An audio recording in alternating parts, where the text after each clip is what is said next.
Hey y'all, let's make some delicious beef stroganoff, okay?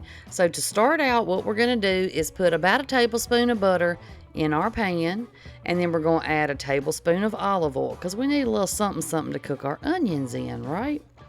And don't worry about that pot over there in the background over there, a heating, because I was making some noodles for a different recipe. So we just pretend like we don't see that. So, y'all, I got these little wooden utensils, little spatulas off Amazon, and I love these things. They don't scratch your pans up, but they scrape everything up real good and stuff. Yeah, they're real nice. I've been using them a lot lately. I'll link them down below if anybody's interested in getting them because they was pretty cheap. And like I said, I really like them. So you're gonna go and get your your butter all melted up. If I can talk, I'm gonna tell y'all what I'm doing. And then you're gonna add about one chopped onion. And I do, I say meal prep, but I use the term loosely because a lot of times I'll just be like, let me make some stuff for the week, or I got too many onions at Sam's, so let me just, do something with them. But I like to go ahead and chop them up, put them in the freezer, and then I ain't got to worry about chopping them all the time. So I also do this with my beef, buy like the big packs of meat, like chicken and ground beef and stuff like that, and then break them down into Ziploc bags, and then it's way cheaper if you do it like that. And then I just, pat my meat out real thin in my Ziploc bags, and then you just kind of stack them in there flat, and it doesn't take up as much room in your freezer. So anyway, I don't know. Do y'all do that? Does anybody else buy big, your meat kind of in bulk and break it down? Let me know down in the comments. But anywho, on to this. So you're going to go ahead and just get your onion and your meat all cooked up. You want to cook that until your meat's nice and brown. Then we're going to go ahead and just scooch our meat right over to the side because we need to get all this grease up out of the bottom of this pan because don't nobody want to eat all that grease. So instead of draining it, I decided that I'd go ahead and get my little tongs out and wad me up some paper towels and just kind of soak up that meat. Now y'all see that fuzz flying everywhere? I don't know what it's flying off of, but it's just little fuzzies flying around the kitchen. Or maybe it was the ghost of Christmas past. I don't know. Something's flying around in there. But it wasn't a bug, I know that.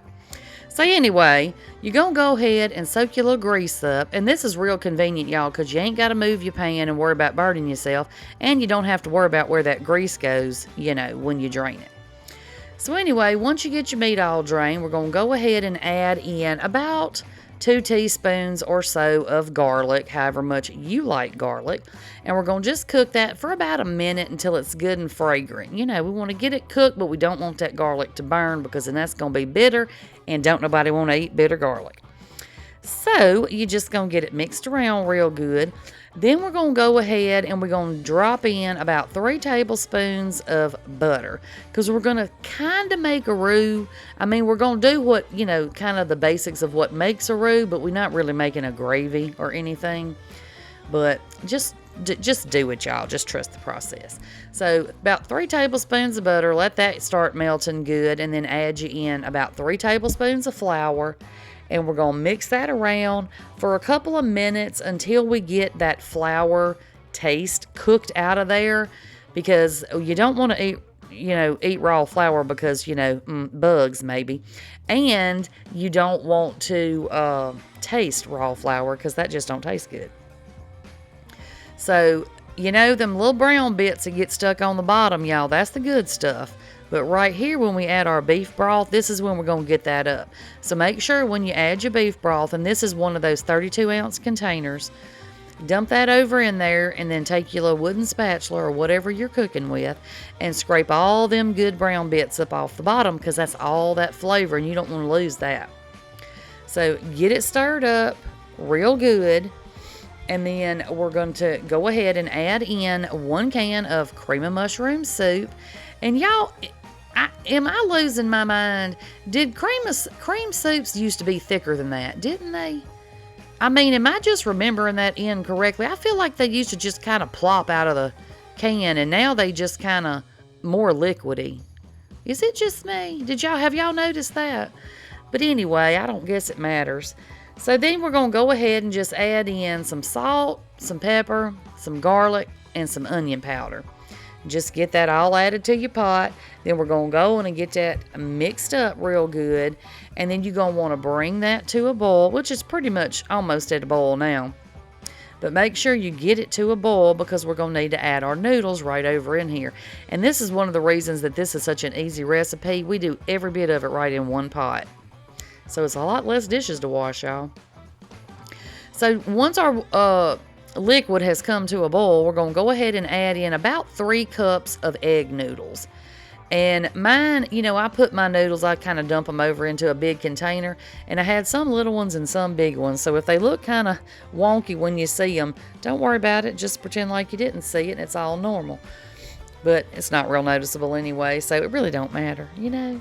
It really don't matter, y'all.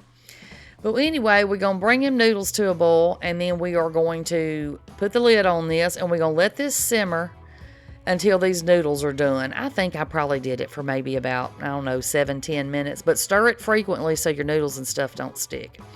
And then, of course, I taste along the way, and I just made the executive decision that it needed a little bit of Worcestershire sauce. And actually, I probably, you know, should have put that in earlier because, you know, I just kind of forgot it. But, so about a tablespoon or 2 of Worcestershire sauce. But if you add it at this point, it's perfectly fine. Because my noodles weren't quite cooked yet, you know. So I'm just going to make sure that that gets really good and mixed in there. Then I'm just going to cover it back up.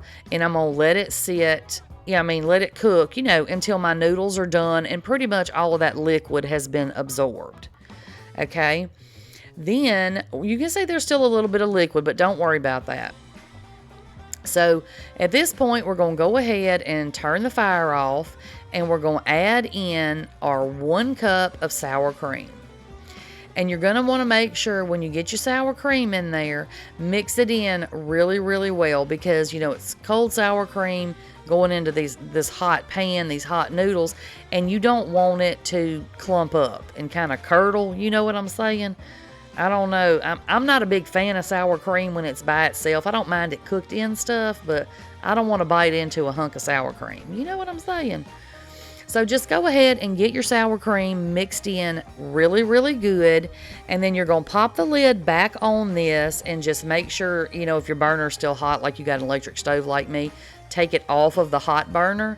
And we're just going to let it sit with the lid on it for about 10 or 15 minutes until it goes ahead and soaks all the rest of that juice up, okay?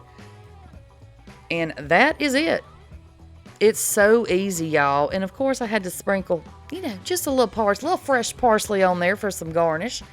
But that's it, y'all. It is super, super delicious. So make sure that you try this. I know you're going to love it. So that's it for this video. I'm going to pop y'all another video right up over here, and I'll catch y'all on the next one. Bye, y'all.